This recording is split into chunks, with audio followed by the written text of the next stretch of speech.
अस्सलाम वालेकुम। आज हम बात करेंगे हसरत के 61 एपिसोड के बारे में। तो वीडियो शुरू करने से पहले हमारे चैनल को सब्सक्राइब कर लीजिए अगर अभी तक आपने नहीं किया, ताकि हमारी हर न्यू वीडियो आप तक पहुंच सके। यहाँ पर जैसे ही फबीहा को गुस्सा आने लग जाता है अपनी ही सब हरकतों पे, और वो कहती है कि अब मैं क्या करूँ, और हम भी मेरा फ़ोन ही नहीं उठा रहा। कि इतनी देर में उसकी माँ आ जाती है और कहती है कि इतना ज़्यादा टेंशन क्यों ले रही हो, अरहम आ जाएगा और तुम्हारे मिल भी लेगा, इंशाल्लाह सब बेहतर हो जाएगा। ऐसे करोगी तो तुम्हारी तबीयत ख़राब हो जाएगी। फबीहा रोने लग जाती है और कहती है कि ऐसा कुछ भी नहीं होगा, मुझे पता है वो मुझे छोड़ के चला जाएगा, अब मेरे बच्चे का कौन ख्याल रखेगा, वो भी इसी तरह यतीमों की तरह ज़िंदगी गुजारेगा। सारी ज़िंदगी मैंने हसरतें अपनी दबा के रखी, वो भी ऐसे ही करेगा। उसकी माँ कहती है कि ऐसी बात नहीं करते हो, तुम बिल्कुल भी परेशान ना हो। दूसरी तरफ अरहम यहाँ पर फबीहा के पास आता है और आकर उसे कहता है कि आखिर तुम ये सब कुछ कब तक सोचती रहोगी, मेरे से गलती हो गई है, क्या तुम मुझे माफ़ नहीं कर सकती हो। ये बात जब अरहम की सुनती है वो तो कहती है कि नहीं। अरहम कहता है कि देखो मैं मानता हूँ मेरे से बहुत बुरा हुआ है, लेकिन अब तुम मुझे माफ़ कर दो। ये सब कुछ ऐसे कब तक चलता रहेगा, तुम्हें पता है ना ऐसे कैसे हो सकता है। वैसे भी बच्चे बहुत ज़्यादा डिस्टर्ब हो रहे हैं, तुम जो कहोगी मैं वो करूँगा।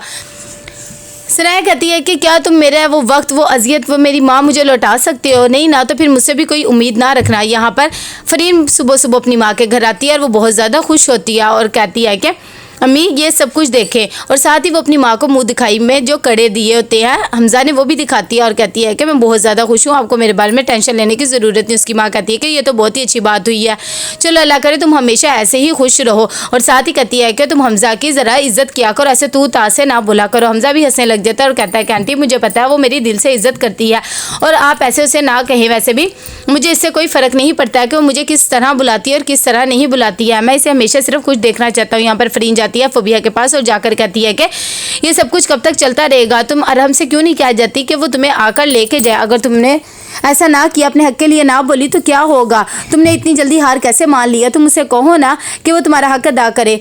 फबीहा कहती है कि मैं कैसे कह सकती हूँ, वो तो मेरे एक मैसेज तक का जवाब नहीं दे रही है। मेरे ख्याल से ये बच्चा भी इसी तरह ही ज़िंदगी गुजारेगा जैसे हमने ज़िंदगी गुजार ली है। और वो खामोश हो जाती है कि दूसरी तरफ यहाँ पर फरीन बहुत परेशान हो जाती है उसकी बातों से। अपनी माँ के पास आती है और आकर कहती है कि प्लीज़ आप ही अरहम से बात करें।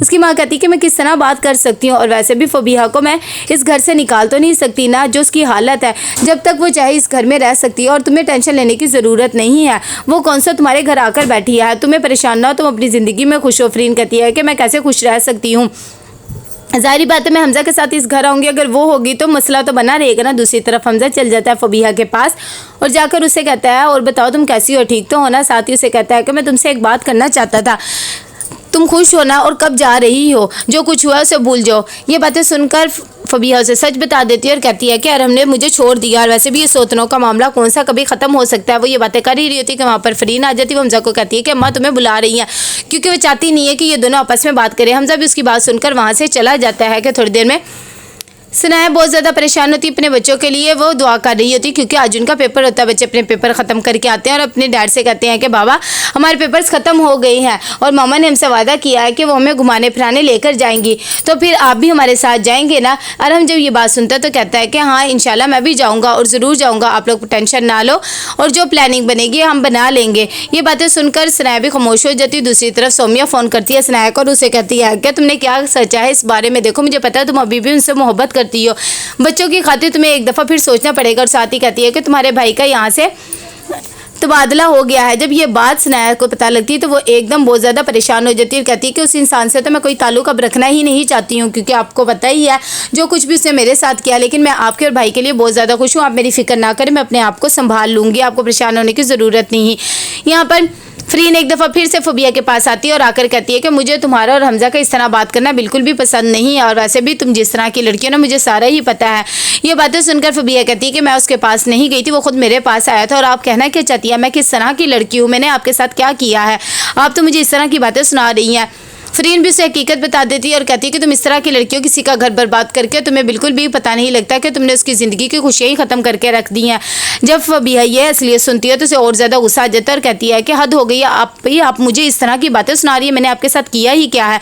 दूसरी तरफ यहाँ पर अरहम सनाया दोनों अपने बच्चों को सुला रहे होते हैं और उनके सामने अच्छा बनते कि एकदम जब सो जाते बच्चे स्नैप बाहर जाने लगती है और हम दरवाजे पे ही खड़ा होता है और कहते हैं कि तुम्हें पता है ना मुझे अकेले नींद नहीं आती है, तो प्लीज़ ये सब कुछ अब बस कर दो। स्नेहा कहती है कि हाँ मैं तो भूल ही गई थी कि आपकी दूसरी बीवी तो अब यहाँ पर है ही नहीं, लेकिन एक बात याद रखना, मेरे दिल में बाप के लिए कुछ भी बाकी नहीं रहा है, सारे ऐसे साथ सब कुछ खत्म हो गया और कबूतर की तरह मैंने अपनी आंखें भी बंद कर ली हैं, क्योंकि अब मैं आपके साथ कोई रिश्ता रखना ही नहीं चाहती। दूसरी तरफ यहाँ पर फबिया बहुत ज़्यादा परेशान होती है, उसे सारी बातें याद आ रही होती है। फरीन ने जो से बातें की होती है कि तुम जैसी लड़की तो किसी का भी घर खराब कर दो, सिर्फ अपनी खुशियों के बारे में सोचती कि एकदम उसकी माँ आ जाती है।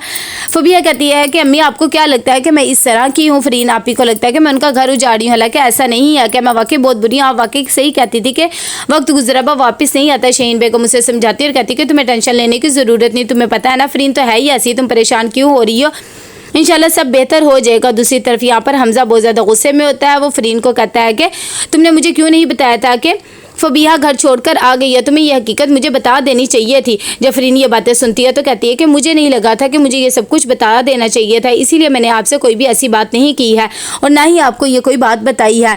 दूसरी तरफ यहाँ पर सुबह होती है तो हानी आती है और आकर कहती है कि ये आपके चेहरे पर रंग क्यों उड़ा हुआ है, कोई बात है तो मुझे बताए। मेरे ख्याल से तो आपको हमजा भाई से दोस्ती कर लेनी चाहिए, उनके पास्ट में जो कुछ गुजरा है उससे भी आप दोस्ती कर ले ताकि उन्हें भी खुद एतमादी पैदा हो जाए। फरीन भी उसे अपना दोस्त समझ के और छोटी बहन समझ के सारी हकीकत बता देती है, लेकिन वो उसे समझाती है। दूसरी तरफ यहाँ पर हमजा फिर से एक दफ़ा फबिया के पास जाता है और जाकर कहता है कि मुझे सारी बात बताओ जो कुछ तुम्हारे साथ हुआ है। वो उस पर बहुत ज़्यादा जोर डालती है, लेकिन फबिया कहती है कि यहाँ से चल जाओ, मैं नहीं चाहती कि फरीन आपी फिर से कोई गलत मतलब समझे। वो पहले ही सोच रही है कि मैं तुम्हें उनसे छीनना चाहती हूँ। ये बातें सुनकर हमजा घर आ जाता है, उसे गुस्सा आया था। फरीन कहती है कि क्या बात है, सब ठीक तो है ना?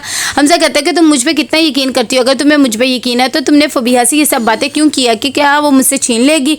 ऐसा हरगिज़ नहीं है, जब इंसान किसी पे यकीन करता है तो ऐसी बातें नहीं करनी चाहिए। फरीन ये बातें सुनती है तो हैरान हो जाती है और कहती है कि हाँ मैं ही गलत हूँ, मुझे पता लग गया है। तो कैसा लगा आपको एपिसोड? लाइक एंड शेयर करके लाजमी बताइएगा। अल्लाह हाफिज़।